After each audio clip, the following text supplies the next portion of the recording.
To her, what was this about the dinosaurs and the lizards, though? What was that?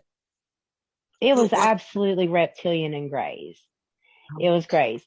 Amber has had experiences with the grays, and it's not an area she remembers. It's an area that gives her a lot of anxiety. She hasn't, and not all the experiences with Amber or with the Greys were negative. They have taken her, they have abducted her, and studied her, checked her out, this and that, whatever. They have never hurt her. Um, but in other lifetimes or whatnot, she has experienced them on different levels, this and that.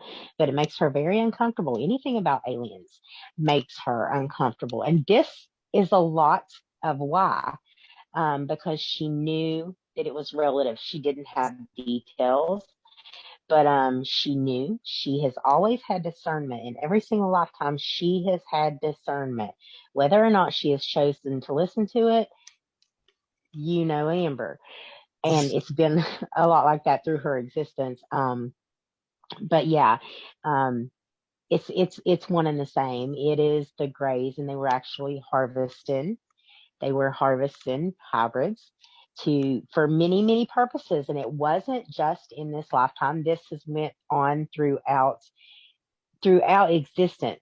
You have even done um, you have even done some sessions in which are related to what Amber was talking about today. Really? I Yes, and did. I'm pretty sure you're more familiar about this than you think you are.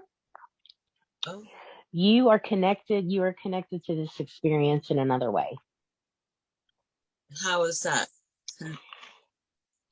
It's not time for you to know yet, but the seeds have Oh, been planted. The seeds have been planted. okay.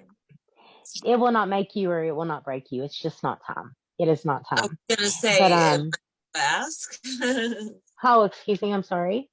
I was just gonna say, am I able to ask? I'm always willing to Oh, ask. you can always ask questions. You can always ask questions. It doesn't always mean that you are going to get an answer or even an answer you like, but you already know that. Yeah, that's funny. In due Yeah. time, I see, right?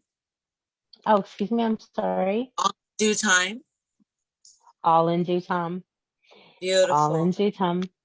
What about the Lumeria connection? Did she go from Sirius to Lumeria? She went from Sirius to Lemuria, but she also had an incarnation in Atlantis as well. Okay. She kind of knows this. She doesn't know enough about Atlanta or she don't know enough about Sirius, Atlantis, or Lemuria to even make the connections of what it is. She has never explored this route. This might be something she will do more remembering than she will learning about this. But yes, she had incarnations in both. And yes, there was actually a Lemurian Holocaust. Oh. And what was that about? Seed What? races, slave races, Oh, experimental seed and slave races. The reptilians, you are familiar with the reptilian agenda. You are familiar with the fact that it has never stopped. mhm. There has been a lot of work done in the quantum healing arena, for lack of a better term, that has changed or put a significant impact in the work that they're doing.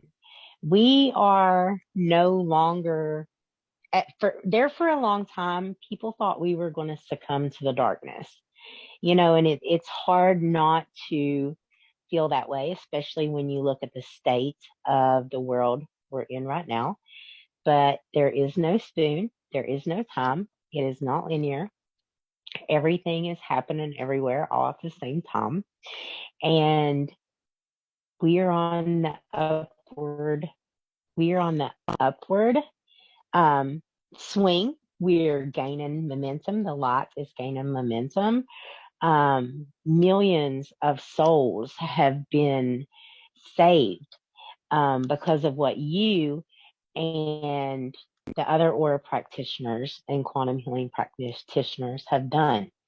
Y'all have put a significant dent in the impact that darkness is going to have on humanity at this time.